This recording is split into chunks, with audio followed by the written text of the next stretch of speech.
Hey everyone, welcome back to another episode of This Week in Niche Pursuits News. I'm Spencer Hawes after a week of vacation. Actually, I was at a conference last week in Vegas, a small business online digital entrepreneur type conference. It was a lot of fun. I met a lot of great people there, connected with them. But Jared, you were filling in for me. We had Josh filling in for me last week, and you guys did a great job, of course, but I'm back in my regular spot. How you doing this week, Jared?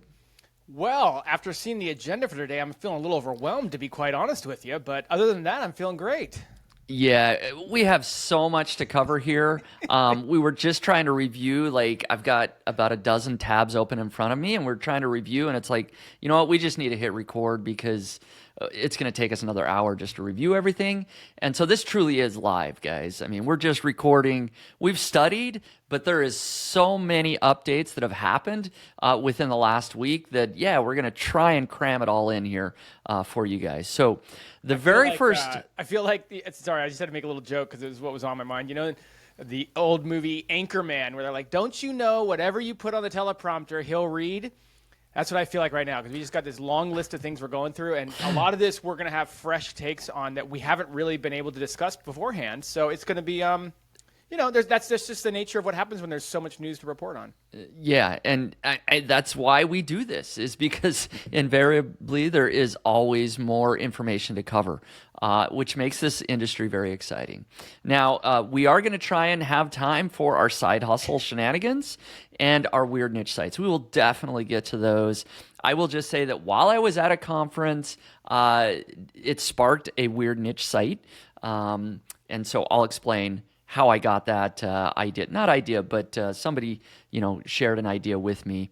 And so we're going to cover that at the end. So let's jump into the news for this week.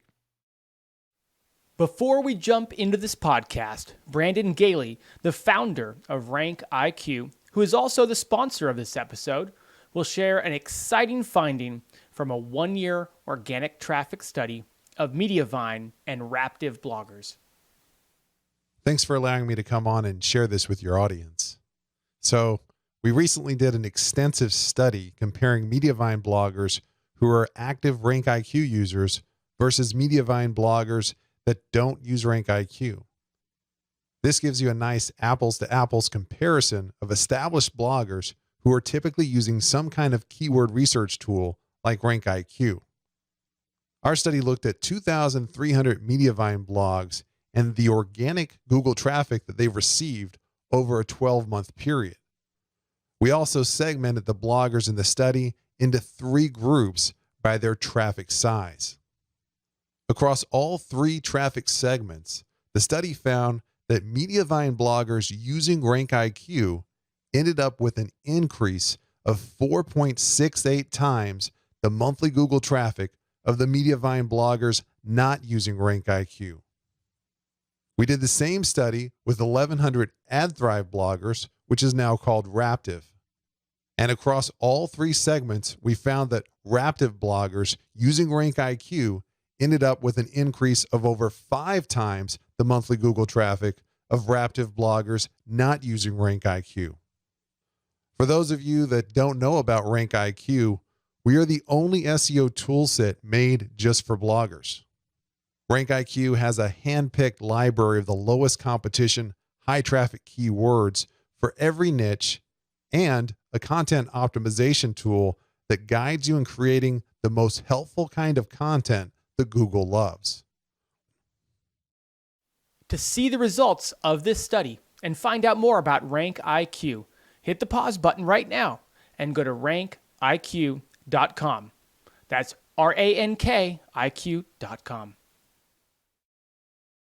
So it's been about 1 week exactly since Google announced the October core update. And so we did want to acknowledge that is happening. It usually takes about 2 weeks to fully roll out. And so it still is the middle of that. So if you're seeing fluctuations in your rankings, just know that it might be because of the October 2023 broad core update. I will say that on niche pursuits, I have seen a slight downtick. So I do think that the October core update has hit niche pursuits a little bit. It's not a lot. It's pretty minimal. Not a big deal, but I have seen something. Have you seen anything on your sites, Jared, or any that you are monitoring or helping out with? Some fluctuations, some ups and downs. Nothing, no. Oftentimes in an update, you'll see like just kind of a nice down, and then you continue in a new level, or an up, and you continue at that new level. It's mostly been some fluctuations on a few client sites. One thing also to note was that we had a spam update get launched it's almost simultaneously over top of each That's other. right. So we just come off the heels of an August update of an HCU, a helpful content update, right into a double update, which makes it very hard to analyze. Somebody was Google, probably John Mueller, probably somebody online, how do I know which is which when I'm analyzing my sites? And I thought I'd just share this. I'm paraphrasing, I'm not reading it because we have too many tabs open as it is, but basically said, if you spam and you suffer negatives, it's a result of the spam update. If you don't spam and you suffer negatives, it's from the core update. So there you have it. You heard it here first. Very clear answer. So if you have any questions, just, go through that thought experiment and you'll know what's going on. Nice little Venn diagram there of sorts. Thank you, Google. Yeah. So anyways, that's about all we have to say for the broad core update. Just know that it's in the middle of it. It might be done by next week. We might have a little bit more to say once kind of the dust settles a little bit. But as Jared mentioned, 2 updates going on at once. So not a lot of specific data we can share. However, the helpful content update was a huge one. So many sites within the niche site industry, affiliate websites were hit by the helpful content update. We did a whole episode on that a couple of weeks ago, but we do want to dedicate some more time to this because there's been people finding out information, doing studies, coming up with an analysis of how you might be able to recover from that. And so we're going to share one of these. This is from Eric Lancheries on onpage.ai. And I'm going to share my screen. This is like, if I scroll through this article, You won't make it. like it took me about 10 seconds there just to scroll through the article. So it's very long. It's very in-depth. And there's a ton of information. So how do you want to tackle this, Jared? What do you think? I think the best way for us to handle it on the podcast is maybe to skip down to part 7 and or part 8. And by the way, Let's you're do it. skipping so much. It's very worth a read. It's a long one. It's very worth the read. It's based on analyzing thousands of sites. So there's more of a data heavy study. And it is looking at what what was identified and isolated in moving up and moving down. Now, again, a reminder that the helpful content update is actually not it does not reward your site. You're not supposedly able to move up from it. You're only able to go down from it. And so if you did go up as a result of the helpful content update, that presumably is because other sites that used to be ahead of you went down. So a bit of a detail. But at the bottom of the article, the most intriguing thing I thought that he shared is some trending things that he found, and some of them are similar to what we talked about, Spencer, 2 weeks ago. And then there are kind of a few new things that we could point out as well. Yeah. Did you want to go to 7 or 8? Oh, man. Point 7 or 8? I think it's number 7 there. Yeah. Okay. Analysis and trends. Number 7 here. Yes. But yeah, like you mentioned, it's like a site-wide penalty, right? And so if you further up, I like how he kind of explained that. I don't know if I'll be able to find it because it's so long, but basically, if your site, was ranking at number 1, sort of your optimization score, your Google, optimization score is, at a certain point, the helpful content update is like a multiplier to your site. And so if your site overall was hit and say, okay, we're going to just apply this 0.7%. So it's not 100% helpful, right? It's like 70% helpful. That's going to they multiply that by your optimization score, and all of a sudden your rankings can just drop because of that. Your overall site is not found to be helpful. So you can be optimized perfectly, but if this helpful content score is that multiplier that's like at 70%, 60%, 50%, like everything just comes down because of that. Yeah. Right. So yeah, what do we see here? Analysis and trends. There's 20 something of them. I can highlight the ones that I think are unique that we haven't shared. And again, if your site was hit by the helpful content update and you missed our news podcast from I think 2 weeks ago, right, Spencer? That's the one you'll want to go back and watch. Like it turned out to be very popular, and we put a lot of effort into it. But some things maybe that stood out from Eric's analysis that we didn't discuss. One of them is shorter, focused content consistently ranked better, and in-depth, expansive content consistently declined in this update. And another thing I thought was very interesting, news sites were mostly spared by this update, in theory, because Google hadn't had enough time to crawl them and accurately assess if they were helpful yet or not. Interesting. Yeah, that's very interesting. And yeah, the fact that overall word count decreased slightly, I think he even mentioned that that's the first time he thinks he's ever seen it in recent history, like maybe in the last decade, as they've analyzed things, that actually shorter articles are ranking a little bit better. And now, when we say shorter, right, it's still, I think the average was something like 1,400 words for the average article ranking on the first page of Google or something. So it doesn't necessarily mean that super short. We're not talking 300-400 word articles are ranking, but there was a slight downtick in the length, and I found that super interesting too. AI content, I've seen this in many places, was mostly unaffected, and yet so many people are sharing about the effects of not having unique content and seeing decline from that. Like, my content doesn't have unique perspectives. It doesn't, I'm seeing that content that doesn't have that declines, and yet we're seeing AI content when it's a site that is all about AI, like, not declines. I think there's some very real discrepancies there that no one's really maybe been able to get their finger around or their finger on the pulse yet. Yeah. Yeah, exactly. I found that interesting that, I have sites that have AI content and the AI content is doing just fine. He had a couple theories he went on to share in part 8. And I'm not really sure about any of them, to be honest with you. Now, no one pays me the big bucks to analyze these suckers. I tend to just read and, but I have to say I'm not sure about his theory number 1, his theory number 2, and his theory number 3. But I'm also not sure about the opposite of it either. So I think it's a very healthy perspective to think about. One of those, these views do not reflect the views of the podcast host necessarily, but, hey, I would like to get your opinion on them. I don't know if you want to spend a little time talking about them.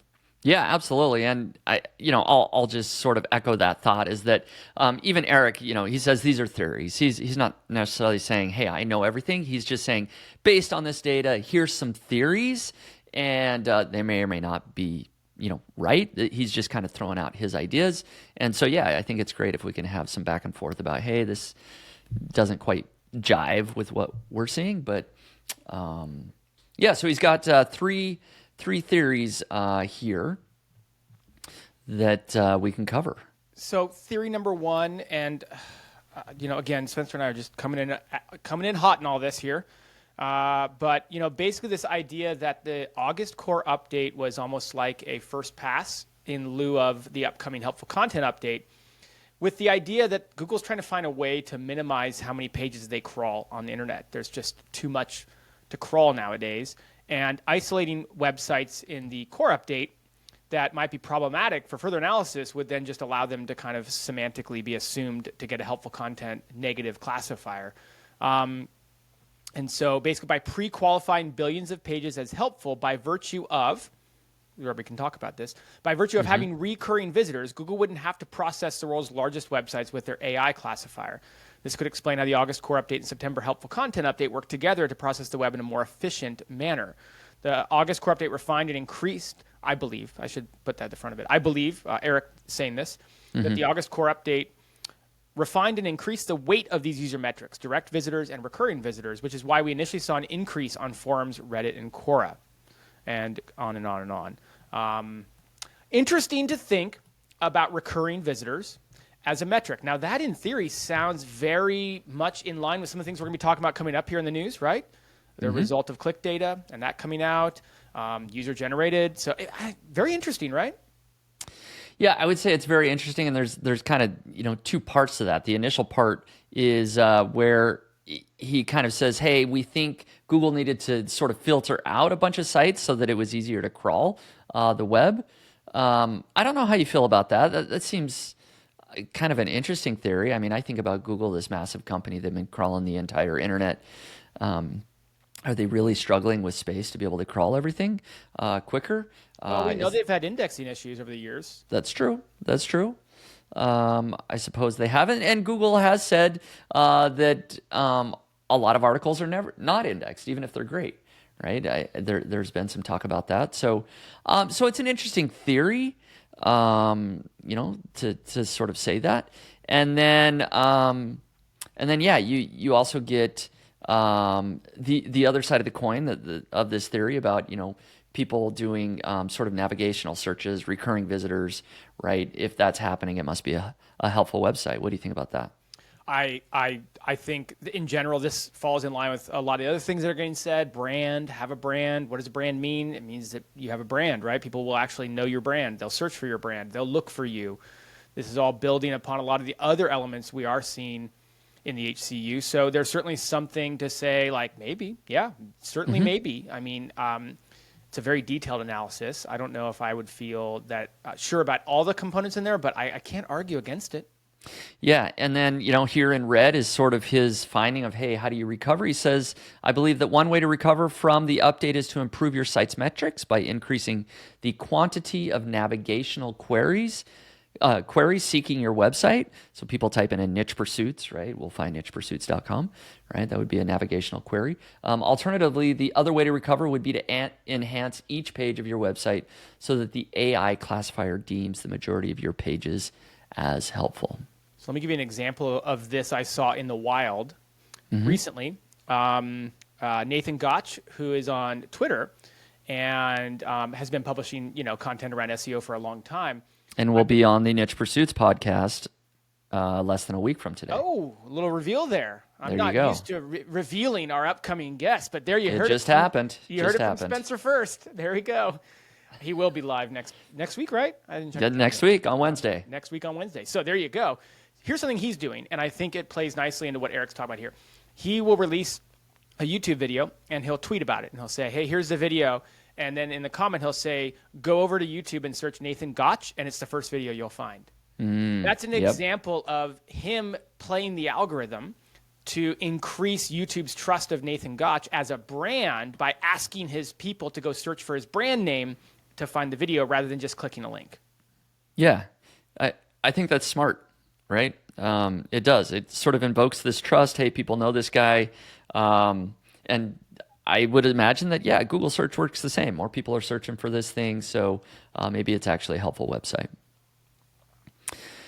Okay. Whew. So that is just one theory, right? There's two more, and There's two more theories. I mean, should we dive into them, or should we leave those there? I think maybe we'll tease and let everybody else kind of go. Yeah, let's sort of, generally review what these other two theories are and see where that gets us. Yeah. What do you think of theory 2, narrow versus wide scope articles? I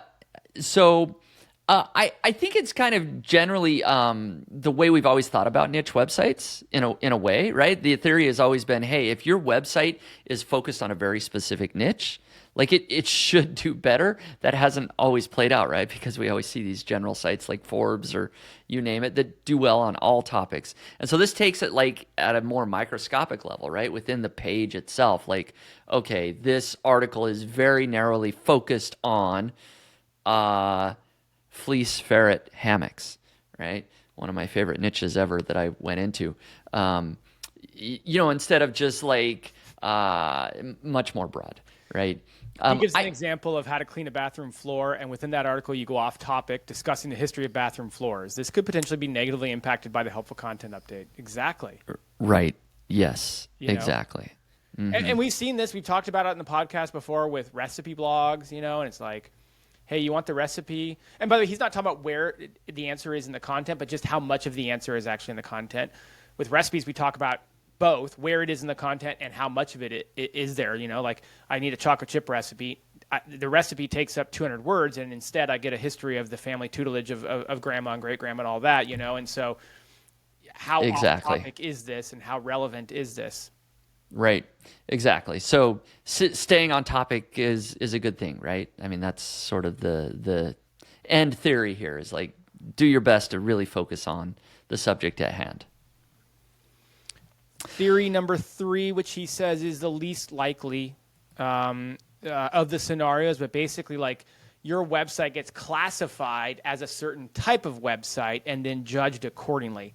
And I might be over summarizing that a bit, but after categorizing the web, you could reduce the visibility of every single informational website that is below a certain user metric. For example, like if you were an informational website, you got categorized there, you're going to be judged differently than if you're a job posting website or a review website or something like that. Exactly. Yeah. So I think it's interesting, right? I don't know if it provides us a whole lot of actionable data to go off, right? It just make your website helpful, engaging, make people stick around as long as possible, no matter what type of website it may be, right? I think we'll see a lot more of these types of analysis and articles. I think we are also seeing that it's hard to determine, a lot of factors went into this, right? Like long gone are the olden days where it was like, oh, panda's out, we know what it is. Oh, penguin's out, we know what it is. Oh, even like the medic update, well, we have a pretty good idea what this is. Those days are probably in our rearview mirror to some degree. Yeah, I mean, just this one update is, as I scroll through this article, of course, these are all theories and data, and we don't even know if this is perfect, but he's doing his best. Eric here is doing his best to analyze this update. I think he makes some great points just in general about great SEO strategies and how websites should be built. But I think it's going to just get more and more difficult in the future to pin down like, oh, doing this will help me have, the helpful content update won't impact my site as much because I did XYZ. One other thing you can really get, I thought, from this article that's nice is if like maybe you're a little newer to SEO and SEO is more about keywords and more about word count and these sorts of things. If you want to get like more into the mindset of how algorithms kind of work from just a binary level, I think Eric attacks the helpful content update data from that standpoint. And so it kind of gives you, oh yeah, that would be how an algorithm might think about that or might look at that or how a bot might run through that. So it's kind of, very nerdy, very techy. All right. Well, Jared, we're 20 minutes in and we've covered topic 1. Do we get a break now? I mean, I feel like I need a break for the next 7 topics we have on the agenda. No break. We go until I hit stop. So yeah, we've got another 6 or 7 sort of news topics. So we'll probably make them a little quicker, but we'll roll with the punches here, how they come, because they're all kind of big topics, to be honest. So the next one that we did talk about, Google is facing an antitrust lawsuit. And we talked about this, whenever it started 3-4 weeks ago. And we haven't done a lot of updates just because it is ongoing, but people that are following this case, are finding a lot of interesting tidbits about how Apple, Google, other search engines all sort of interact and do business with each other. And of course, that's where, Google and Apple are getting into a lot of trouble is, hey, did Apple make Google kind of the default search engine? How much did they pay to do that? Did that squash all the competition? That's kind of the crux of the case. But recently just that came out, this is just, I don't know, a day or so ago. I guess it's been almost a week. It says this article came out that Apple over the years, a couple of different times, has been in talks with Bing and DuckDuckGo to either use Bing as their default or acquire Bing, right? So Apple had in the past has considered acquiring Bing or DuckDuckGo. And so this is unsealed testimony in the Google antitrust case. I just thought it was really interesting that Apple at one point considered purchasing DuckDuckGo. But not only that, but they analyzed Bing, and it came back. They evaluated Bing's search result quality against Google's. While Bing apparently generally performed worse, it tied with Google for desktop English searches. Oh, is that right? That's what it said. I mean, I missed that one. It's interesting. Yeah. Yeah. And so, yeah, they basically came back, they analyzed the results and decided, we're going to just go with Google. And what I thought was, as I was reading this article, and I think it's in there. Shoot, I should have the number in front of me. Maybe you can find it. I'll try to find it while I'm talking. But when you look at the amount of dollars that are on the table here, and how much money is going around in terms of billions of dollars. Apple decided to continue on with using Google as the search browser of choice for an estimated $19 billion annually. Annually. I'm like, I'm blown, but hold on. Now, I did a little research here. I did have time to look this up because I was so blown away by that number. And then I thought, well, is that number really a big deal? I looked it up. So Google reported a revenue off of advertising, which Google's ads business is really funneled through Chrome, of $147 billion in 2020, sorry. Wow. So this is just over 10% of the revenue they generate. But $19 billion to have your search browser as the default. And what's super interesting, you can kind of see how leverage is used here because it says internal Apple emails revealed that during the trial suggested that the company, Apple, was leveraging Bing as a negotiating tactic to extract more money from Google. And during his testimony, the chief of advertising at Microsoft confirmed that was the case. So they're really they're getting a ton of money from Google. They tested out Bing and they, did a lot of negotiation with Bing, but really it was just to extract more money from Google. So there's some cutthroat business for you. That's just how it works. Yeah. I mean, it looks like they did somewhat of the same with DuckDuckGo. And DuckDuckGo. Yeah, I mean, 20 meetings and phone calls. That's not just a cursory check-in, to check the box off with the board or something. Yep, exactly. And this has been recently with DuckDuckGo. I mean, they're very privacy-focused. One chink in their armor is, the same thing that Apple discovered is that they expressed concerns over DuckDuckGo's reliance on Bing for search information, suggesting this could compromise user privacy. And I know it's been maybe a couple of years since that kind of came out as a big sort of hit against DuckDuckGo is like, well, you're using Bing and there's some privacy implications there. And so Apple discovered that same thing. And maybe that was one reason among probably others that they didn't go with DuckDuckGo. But boy, what a payday that would have been for DuckDuckGo to have been acquired by Apple. I cannot wait to see how much more we'll learn from the antitrust. I mean, we don't know which way that case is going to end up going for Google, but just what we're able to learn along the way has been fascinating, even without the results withstanding. Exactly. Yeah, we've been learning a lot of interesting things about Google. That kind of takes us to our next subject here. Now, was it through the same antitrust case that this story originally came out? I believe so. I was asking Josh last week, where the heck are they getting this information? But this was from Wired. We talked about it last week in the podcast about how emails between Google's ads team and search team had been revealed, showing that the ads team was behind on their quarterly quota and needed a little help from the search team to make the ads do better. I'm paraphrasing, and that's what Wired reported. Well, guess what this week, folks? Wired pulled the article down. It's no longer around. Yeah, and I'm showing this screen. I went to the article URL, and all there is an editor's note that says, after careful review of the op-ed, how Google alters search queries to get at your wallet, and relevant material provided to us. Yep. Following its participation, Wired editorial leadership has determined the story does not meet our editorial guidelines. They didn't deny any of it. They didn't necessarily deny any of it, and we don't know. Yeah, we don't know all the reasons that it was pulled down. But it is interesting that you guys covered this whole story, and then the article got pulled, and so we wanted to mention that hey, we don't know which part of the article was on point and which of it wasn't.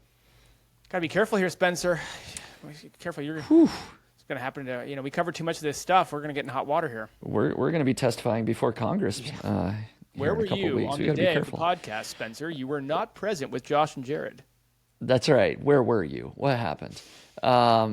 So anyways, I think that was noteworthy that we should mention that since we had covered that story. Another sort of update with Google, again, of course, is SGE, right? So how many episodes have we talked about SGE in the last 6 months, something like that? A lot. So there's been a few people, including Glenn Gabe, on Twitter, and a lot of other people that have kind of analyzed what's happening to the SGE results. I use SGE quite a bit, testing it out, kind of seeing what it looks like, thinking about, okay, am I going to get more clicks from Google? Am I going to get less? And now Glenn Gabe is calling it SGE Lite, or the incredible shrinking SGE, right? Because as Barry Schwartz tweeted here, Google is testing a light version of SGE, right? Which basically, if you're looking at this, you can see that the results are getting smaller. It's taking up less real estate at the top of the page. Before this was fully expanded, right? And sometimes it was taking up almost the entire above the fold area of your website and or of Google, of your browser. And now they're shrinking that. And so it looks like there's less and less real estate. And why do you think they're doing that? What are you hearing? It's because it's not working. I mean, this is only the beginning. This is only one of many things. I don't know, Spencer, if you've noticed, on the first off, you got access earlier than me to SGE. So I was sitting here every week, watching you pull up all these cool screenshots and seeing what the future of search was and not able to do it. Then I finally got access. And like you said, the majority of SERPs were getting big, full layout SGE boxes. And we were watching them. And you can go back and watch podcast episodes where Spencer's showing the screen and it's got 8. Remember we were calling it the super featured snippet, right? The super snippet. And we were saying, man, now there's 8 spots to get in the snippet, right? And then we were excited about the quotations they were adding. And now all of a sudden, first off, the size of it's reduced significantly. And second off, it doesn't generate very often. It says, press this button if you want, and we'll generate an SGE result. But it's stopped automatically generating on a lot of queries as well. And so the other side, just to be balanced, you asked my opinion. I think it's because it's not working very well. But the other side could be, are we starting to see them find a way to make room for ads? That could also be another theory there. So, Right. But boy, it certainly has changed dramatically and quite rapidly.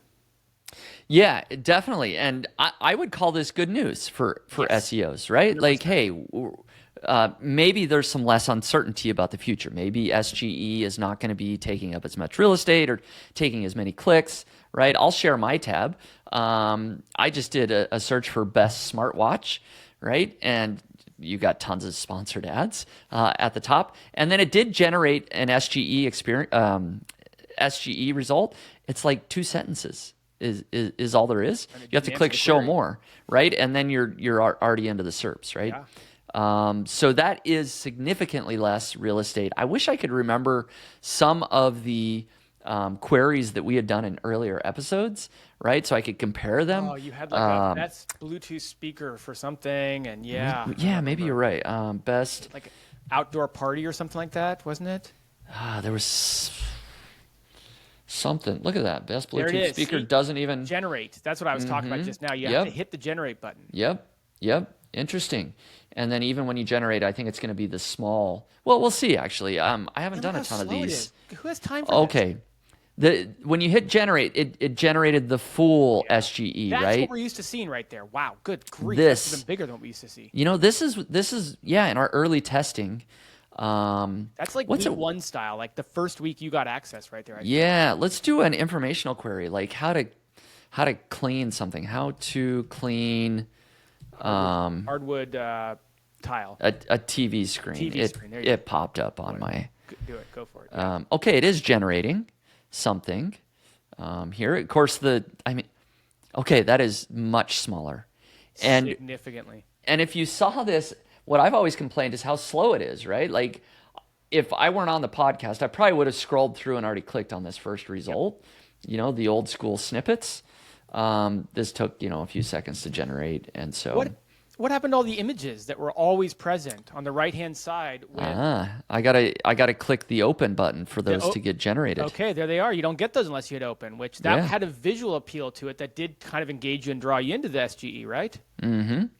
Exactly. So this is I would call this very interesting because, boy, if they weren't getting the results they wanted with this huge real estate, right, of taking up the whole above the fold, like, I don't think they're going to see as many results, with this just small snippet, right? And so we don't know exactly what metrics they're looking for, but they're testing things out, changing it. It kind of feels like a company going big and having a big ad spot at the Super Bowl, and then the next year just basically putting up a little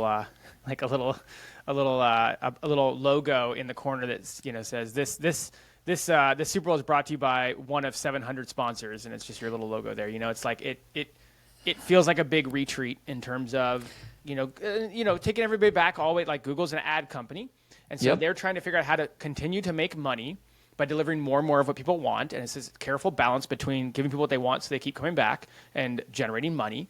And if you are, depreciating these new features, it's hard to imagine it's not because people are loving it, right? Yeah, I think about it kind of how companies make these huge decisions when there's a new wave, right? There's a new technology.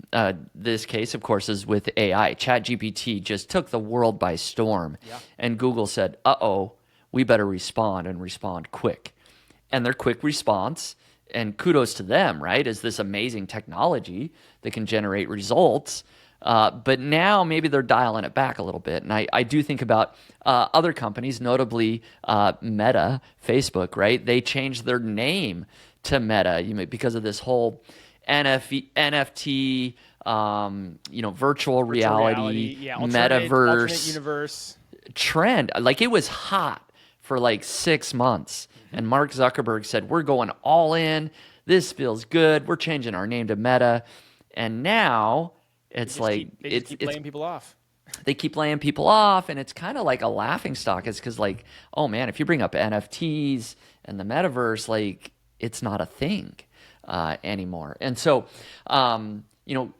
anyways, it feels somewhat akin to that, as like a company makes this huge quick decision based on a fast-growing trend, and the AI trend is not dying, but maybe they're realizing, it's not quite as great for our users as we wanted it to be. So something to keep your eyes on. They call it in business, they call it product market fit, right?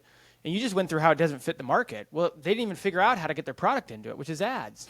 Like, they got to pay the bills in the meantime, So, like, there's a lot of things that I don't want to say they aren't working, but boy, talk about rush of blood to the head. Like, they didn't really get around to even figuring out the market fit, let alone how they're going to get their product into it. Yeah, no ads on this query, although I don't know how to clean a TV screen. Usually had ads. Sure. But sure, every query should have something, right? Come on, it's Google. They got ads everywhere. Exactly. They make, what did you say? 139 billion? 147 billion in 2020. Wow. So they know what they're doing. And if SGE cuts that by even 5%, like, the market will not respond well. Yeah, remember, Spencer, we're supposed to reduce the number of ads we have on our site in order to rank, but Google can continue to cram ads all over the SERPs. That's right. Well, because they're scraping our content to put the ads right in their search results. Oh, man. So now we're definitely going to get something from Google for this podcast. Come on, Google. We'll testify before Congress. Bring us. As long as they get a backlink from it. Oh, man. Hey, did you have another SGE topic? I feel like we did. I think it's at the bottom of the agenda. Oh, here we go. I did. So this was actually trying to keep us on target here. Thank you. What were we talking about again? So yeah, I'm sharing this article from The Verge, and this just came out today, and I believe this announcement just came out today, that Google's AI-powered search experience can now generate images. And so, again, the same SGE experience. So they're not killing it completely, but they have added the ability to make images, and it says, and written drafts. I have not had time to test this out. I actually did try and do a query, but it didn't generate an image for me. Yeah. So maybe I'm not seeing that yet. But they did have this GIF that they basically show how it works. It says draw an image of this guy with a chef hat, and He looks good. that's how it is. I feel like I'd try it again live, but I'll probably get it all wrong. But so this is rolling out. And so, yeah, it kind of cool that you don't necessarily have to go over to Midjourney or whatever image generation tool. You can now do it potentially directly in Google. They're at least testing this out. Anything to add to that? No, I mean, Okay. Yeah, no, yes, so much, but no. Yeah, kind of cool. Play around with it if you have access. It also says, and again, I didn't test it out, but it says, and can do written drafts. Written drafts of what? I'm not quite sure exactly. I'm just seeing the image generation itself. So Image has been getting its way into AI recently. We haven't had a chance. It's been on our agenda for like 4 weeks, but it just keeps falling to the bottom. Like ChatGPT Vision, which is the ability to upload a image and then have it interpret results. Almost the flip side of it. This, what Spencer has on the screen right now, is Google SGE creating an image for you, but then ChatGPT launched the ability to kind of read images and understand what's going on in them. Some fascinating results were shared by Thomas, who'd been on the podcast before, on his Twitter account, where he had it read basically like a poster for an event in the area, and it pulled out all the semantically relevant details. So images, I think we're going to be talking about images a lot more in the coming weeks. It's something to pay attention to, not only in image creation, but in image interpretation. yeah, exactly. Great points.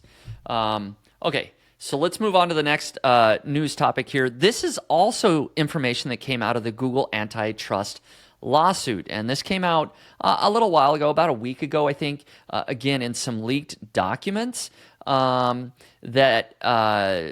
Google actually uses clicks in the ranking data.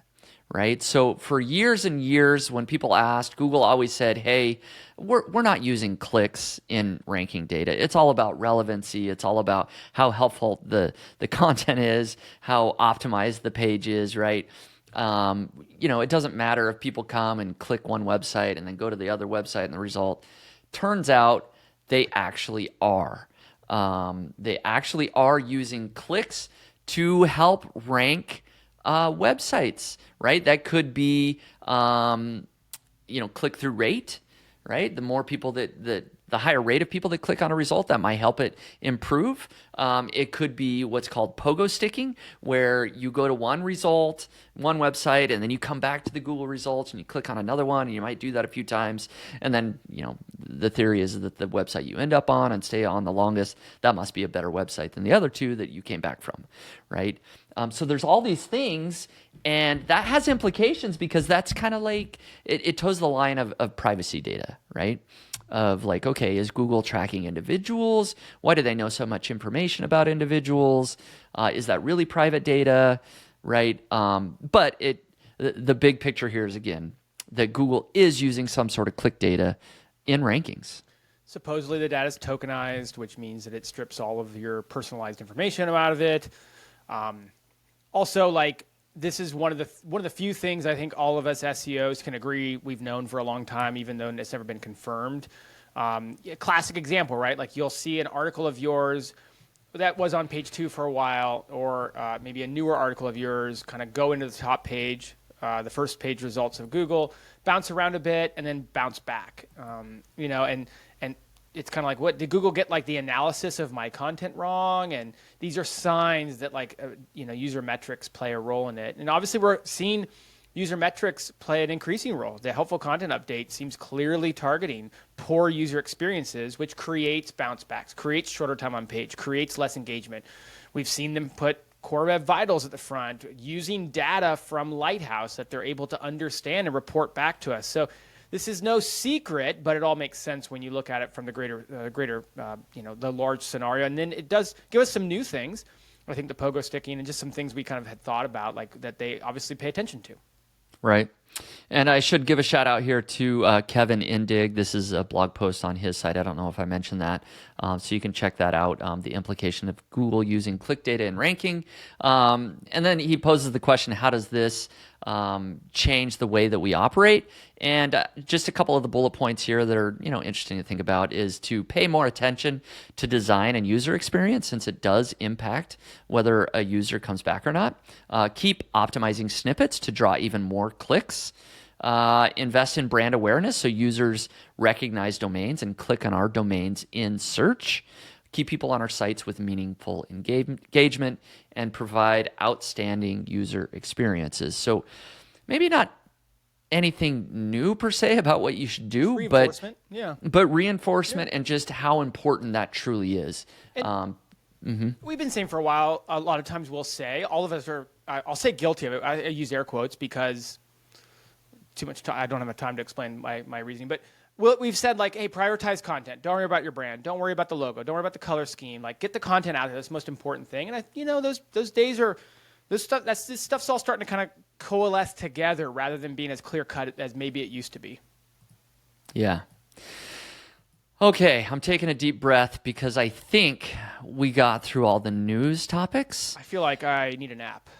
Yeah, you can have one in about 15 minutes, Jared. You got to stick around. All right, we do have there. to cram in segments 2 and segments 3 in the remaining 15 minutes we have.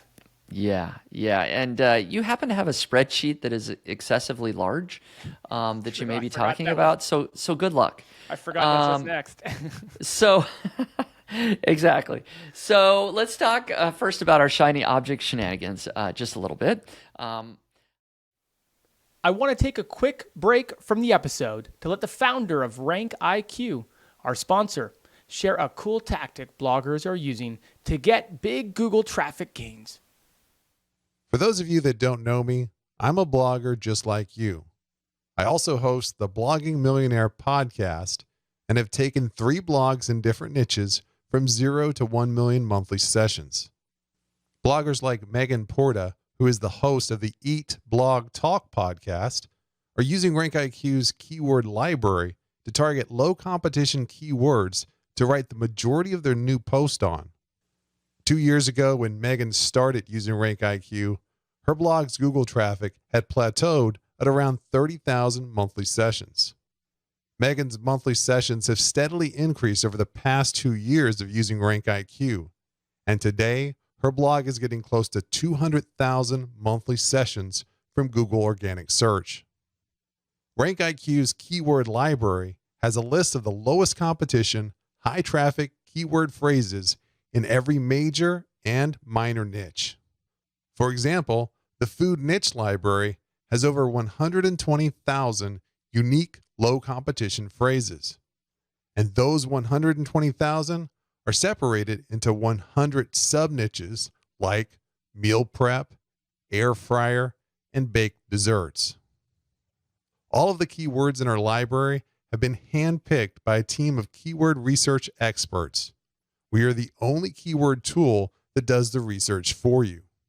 This can save you up to 100 hours of doing the keyword research yourself, and it removes the large margin of error that the do-it-yourself keyword tools have, so that every post you write will be able to compete for a top 10 ranking in Google. While I could continue to talk about the benefits, I think the 1-year study I mentioned at the beginning of the episode that found Mediavine bloggers using RankIQ ended up with an increase of 4.68 times the monthly Google traffic of the Mediavine bloggers not using RankIQ tells a story much better than any benefit can. If you would like to get access to the lowest competition, high traffic keywords in your niche, then go on over to rankiq.com to set up your RankIQ account today. I think I've talked about this in the past. If you go back several months. So I have a website that I created a long time ago with my 2 oldest children. It was meant to be like a summer project for them and some way that they could earn money. They were excited about it the first couple of weeks, and then they lost interest, and suddenly I was left with a website that was sitting there for a long time. But I liked the idea so much, I just couldn't let it die. And so I've built up the Facebook page to 30,000 followers, maybe 31,000. Can I yes. have a moment of levity for a second here? I suppose. I'm sorry, I'm going to just poke funny. And so just full clarity, like, I just, we create this agenda throughout the week. And so I just peeked at the agendas are about ready to start. And so under Spencer's Shiny Object Shenanigans, it says, Spencer, Facebook news website, : started with children, abandoned, picking up the pieces. I was like, what happened to the children? What's going on? They were abandoned? Are you picking up the pieces from your children? It just sounds like my children are gone. Such a terrible story. I'm relieved to now know it has to do with the website, because I did not understand that for a second. No, yeah, I was not the authoritarian boss that totally destroyed my children's willpower for life. Abandoned. Okay, I had to digress. I thought it was too funny. So you're getting I didn't Facebook even reread followers those notes. Yeah. That was supposed to just remind me what to talk about. I understood it. That's what matters. So yeah, this website was originally created to get traffic from Facebook. It was the whole Facebook theory. Let's get traffic from Facebook, monetize with display ads, and maybe over time get this to pick up in Google Discover to get it even more picked up, because it's that kind of topic that has posts that can go viral on Facebook and Google Discover. It's not a traditional SEO play, although I'm going to add that. If this thing ever starts making money. Yeah, you did mention this. You just kind of teased it that you were going to kind of try to reinvigorate or something. Yeah, exactly. And so I finally, I finally just today did a call with my writer that is working on the website, and this has been such a side project that I've kind of just been letting her run with it. And usually when you just let people run with things, they tend to fizzle. She is like taking the bull by the horns. And I like feeling so bad for like just sort of letting her run on their own. And I was like, we got to do a strategy call. Like, you're amazing. And she is just crushing it with finding content, interacting on Facebook, growing the community there. I'm like, okay, we got to figure out how to like make this thing work. And so I did that today. The current stats, it got about 27,000 visitors in the last 30 days, almost all from Facebook, right? But it's only made like $148 in Ezoic ads in that period. Those are low EPMVs. Super low, super low. I think it would do way better on Mediavine or somewhere else, but it is like a low value niche. So I need to like 10x the traffic here before it starts to get interesting. And I think it will, right? I kind of put a plan into place here with my writer. She's super excited. She loves the niche. It's kind of got a humorous angle to it. I don't want to reveal what it is. It's more like news, things that can go viral, but this is like underpinned humor behind all of it. And so it is kind of a fun, enjoyable. If this thing takes off, like I would love just kind of working on it and reading it and doing that sort of thing. And so, that's about all I wanted to say. That quick update, making $150 a month. I should say I'm losing more than $150 a month, but that much in revenue. And hopefully within the next couple of months, I can be getting over 50,000 visitors a month consistently. And because I already have a site on Mediavine, I can get this second site added, hopefully, to Mediavine in the next couple of months, and revenue should go up from there. So just wanted to share that quick update. I'm still in the weeds, kind of, doing all this thing with this particular niche site that is more Facebook news, Google Discover oriented. So, well, it'll be fun to hear on this, because I think a lot of us who own traditional SEO websites are trying to figure out how to maybe add these types of components onto our traditional website, right? And even though you didn't start with a traditional website SEO focused in mind, you are succeeding in terms of the kind of traffic you're driving to the site from social and in these sort of signals there. Yep. Yeah, I think the best month so far was right at 50,000 in September or August. So I know the potential's there. I got a couple tweaks, tricks up my sleeve that we're going to try, and I'll report back in a few weeks or a month, and hopefully things have improved from there. Yeah. Okay. Well, guess we got to keep it brief. I won't ask any more questions. Hey, so I took a break from the Amazon Influencer program. That's been a slog. I haven't seen a lot of improvement. Although we do have those Amazon like Prime Day deals happening this week, so there was some uptick there. That's positive, but still waiting to kind of get that Q4 breakout we're all hoping for. So I did realize this week that I have spent a lot of time, whether by choice or not, talking about the helpful content update. I mean, we've covered entire podcast episodes here on it. I've hosted a couple of spaces on Twitter, which is their new kind of hangout place where we talked about it. Lots of analysis, reading lots of analysis in preparation, trying to make sure I can help my clients with this update. And so I sat down and I went through all my notes and I just went through all the things I've been looking at and all the things that have been discussed. And I created a spreadsheet of, believe it or not, 124 things. And can I share this on the screen? Yeah, share it in the screen. Share it in the screen. Okay. I just published it live yesterday, and I took a little bit of a different approach to this because it's not like go do this, go do that. Number one, go do this. What these are questions you can ask yourself about your website, and then depending on the answer you give, might indicate whether you need to go work on that or not. Now, this is 124 things, so I don't know if any of these are or aren't specifically related to the helpful content update, but what the spreadsheet does is it guides you in giving a score of 1 to 10 and ranking each of these questions, and then it rolls everything up for you to help you prioritize, like if you need to make adjustments and improvements, what to do.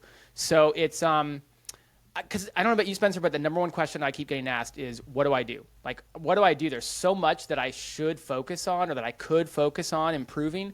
And so I kind of started sitting down to do this to give it to my clients and then just decided to share it with everybody. So you can download it if you want and get access to it. It's free. I don't know. I said I'd make it free for the weekend. That way it'd give me some space if I wanted to down the road charge for it, because it did take It's a over lot on of work. Gumroad where people can download that, right? Yeah, exactly. But even Okay. if it charged, it would be nominal and stuff. Yeah. But it is free now, so I don't know. Should we just include a link for it? And if people want it, go grab it. It's Yeah. a bunch of great prompts to ask yourself about your website as it relates to helpful content update. Yeah, we'll put a link to that in the show notes. People can do that. 190 something inputs, or 150, I guess, something like that. Inputs. That's a lot to go through, but that's the kind of detail that perhaps a website needs if they want to go through and recover some of this. So, typos, misspellings, punctuation, right? Content not useful, engaging. You can go through here and really dive deep into your website. So, boy, you've been busy. Yeah, this is one of those things where you sit down, you're like, oh, I'll just create like a nice little quick spreadsheet for my clients because I want to help my clients to analyze stuff, and then one thing leads to another, and before you know it, you're like, oh, I've got 125 of these. That's a lot. And it's worth saying, like, it can be hard to analyze your own website. So, I've already had somebody email me back and say, this is great, thank you. I gave this to my buddy who runs their own website, and I've asked him to do it for my site, and I'm going to do it for their site. And I was like, oh, that's a really good idea. Kind of get third-party perspective. You do it for their site, they do it for your site, and you kind of get a third party on it, because sometimes it's pretty hard to analyze our own content. Yeah, exactly. So, very helpful. This spreadsheet hopefully is very helpful to people. So very good. Let's jump into our weird niche sites. We've only got a couple of minutes here.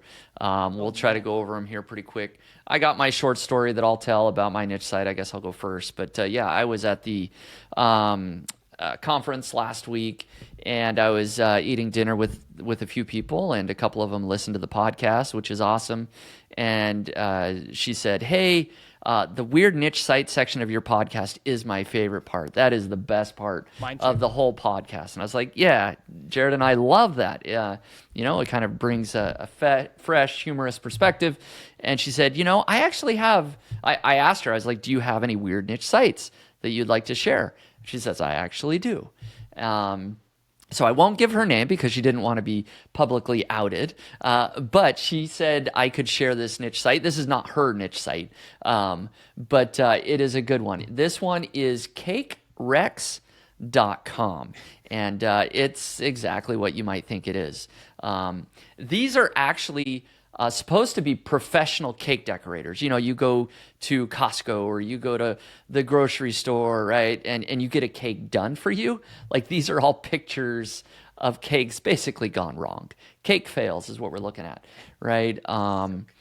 So it's just, you know, and then they title it. They're kind of rabid pumpkins is this one, right? It's a pumpkin with like white foam coming out of its mouth, right? And kind of squished up against the side. And you can just scroll through and look at cakes. There are so many. Some are, you know, yeah, they're just terrible. There was a couple here that like this one just kind of cracked me up. You know, it's supposed to be a big 15, like you know, 15 years old, and the cake decorator made it the big 15 super tiny. Right? It's ironic, okay? So just thought it was supposed to take up the whole cake. Anyways, you can go through here, look at all kinds of cakes. They've got ads everywhere, so that's how they're making money on the site. I was just trying to find the other navigation. They do have a directory. We've been hot on directories ever since Tim joined the podcast last week, which again, Oh yeah. If you didn't listen to that one, boy, that one became very popular very quickly. But he talked all about building directories. I see this one has a directory, which is ironic because it's a site about terrible cakes, and then there's a directory for where to get cakes. Well, maybe these are vetted, right? Hey, you're not going to, you know, these are ones if you don't want a cake wreck. Did you have a cake fail? Go to one of these cake places. Yeah, exactly. So yeah, they've got a cool directory. Maybe they're making some money if they're following Tim's advice, right? They're maybe charging for a listing there. And anyways, you could go through. I mean, there's like that's just tilting wedding cake. This is apropos. I'm going to a wedding later today. There you go. Get me in the mood. So, well, that cake looks pretty good. Am I missing I something? think it's tilted over. Oh, maybe it is. Yeah. So anyways, that one's definitely a little tilted. Oh boy. And I believe that the author has a book, right? You can buy a book on Amazon when cake wrecks, when professional cakes go hilariously wrong. That was back from 2009, so super old. So this website is old. It's been around for a long time. And if we just share the Ahrefs stats, it's not like it's getting a ton of organic traffic, about 10,000 visitors a month. It's a DR of 59. But if we go over to SimilarWeb, it shows that it's getting roughly 76,000 visitors a month. Just kind of a fun niche site, making a little bit of money. And yeah, just something fun to look at.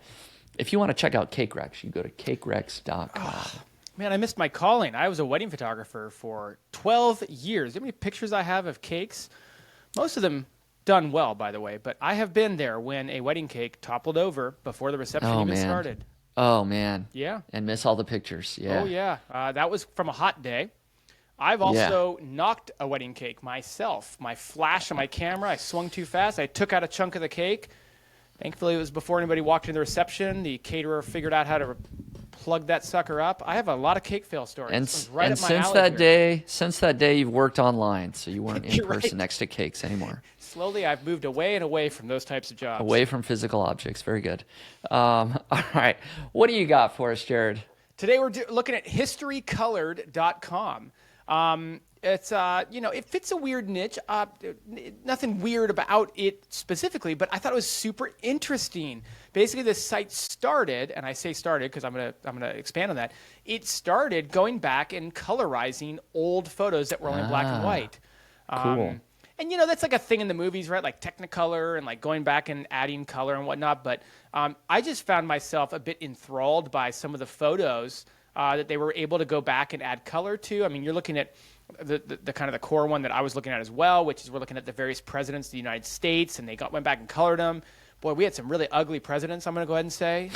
Not trying to judge, but could have just been the time of year. But look at that. You can see how they actually took that's this the original. photo, right? Look at that original. Look how bad it is, and look what they ended up doing with it. Like, and the author talks about how they did that. So this is like a real personal project for this this person. Now, they've kind of done the classic thing that we might recommend they do. If you actually go over to Ahrefs and pull up historycolor.com, what started as a very clear, you got a domain name. It's all about colorizing photos of history, right? It is a very kind of specific silo here. But if you pop over, you can see that they've taken their initial success and really kind of gone the route we'd probably all do as niche website builders, right? They started expanding into informational topics. And you can look at that organic traffic as a result of this, right? If you kind of look like when they started going into more informational topics like history facts and specific facts about different history events, look what happened to their traffic. And it's not off the charts, of course, but you'll see they started ranking for stuff. Right. Yeah, they were writing about interesting facts about World War II, historical events that took place in the 18th century, right? All sorts of informational articles now is actually bringing in traffic.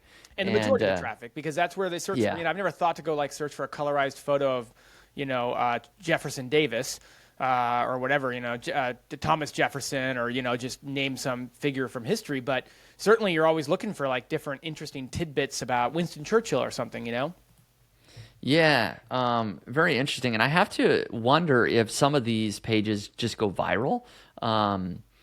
Google I Discover? would think so. Right, either Google Discover or social media or something, right? These colorized photos, if they kind of revealed, first time photo of, name the person, some president. My mind's going blank here, but Thomas Jefferson. You can just stick with Thomas Jefferson, right? First time ever, right? That could go viral and do well. I mean, look at this. 7 bizarre facts about the only emperor of the United States of America. I mean, if that wasn't made for a little bit of a tweak for Google Discover, the Google Discover title would probably be like, did you know that America has had an emperor before, or something like that, or so there's some really cool things here. And again, kind of go back to like, obviously HCU is on the mind, right? Like, so it's everywhere I look and see and think and breathe. And, talk about original content, right? Like if you're the one who takes something that's already out there, like a photo of Abraham Lincoln, and then you colorize it. Like that's a new piece of content that the world's never really seen before. Yeah. Then you think about all the content you can make out of that, and all the authority and expertise you can build off of that, and all the combining you can do, and it really starts to open the mind in this potential new world of HCU that we look at. Right. It's kind of interesting. Now, I didn't look at the traffic that is happening on like SimilarWeb, for example, but I just went over to their Facebook page. They have 515,000 followers. Wow. I didn't look at that. And so they actually may be doing quite well on social media. That's what I was thinking. Like this type of site could do really well. My father-in-law would land on this site and we wouldn't see him again for a week. Yeah. And so it looks like they are doing... yeah. Here's Twitter. I don't know if they have that many. Not that many on Twitter, but Facebook for sure would do well. I wonder if they're on how well their YouTube is. Yeah, they have 355,000 subscribers on I wonder what YouTube. the video's like. We're right? Still just And seeing so, your Facebook page. Oh, sorry. Yes, I'm now on YouTube. Oh, there you go. Yep. And so they have all sorts of videos about that's just Jerusalem in pictures and 1897, voiceovers. restored footage. Oh, I've seen this video actually. 1897 restored footage. I watched that one. It's fascinating. Yeah. They look to all see really colored. short. Yeah, they take it looks like old video footage and they colorize it. So history colored in photos, history colored in video. There you go. Oh, that's so cool. Pranking a gardener in 1896, right? Anyways, Aren't you glad we don't have to wear those outfits anymore? Yeah. We almost got to watch the end. Oh, he's stepping on the hose, so we can't get it. All right. So people can check that out if they want. So cool website. So they're probably got a good YouTube channel as well. Man, making prank videos in 1896. How cool is that? Learn something new every day, Spencer. We learned a lot today. I'll tell you. We learned a lot. That was a crash course. I don't even know what to say. Yeah, I feel like I was talking on double speed, and we still took over an hour to get through this shout out to that episode. person who commented many months back about how they always listen to us at 1.5x. I don't think you're going to have to this week. Yeah, yep. We talked a little bit quicker for you. So tons of news topics. We went over side hustles. We did our weird niche sites. Hopefully people found it interesting. Thank you for sticking around to the end. Of course, you can follow along at Niche Pursuits, nichepursuits.com/newsletter, where I send out my email newsletters. But like usual, you can give it a like, you can give it a comment, you can give it a review for the podcast. Just let other people know that this is valuable content. And with that, thank you, everyone. Have a great weekend. Have a great weekend, everyone.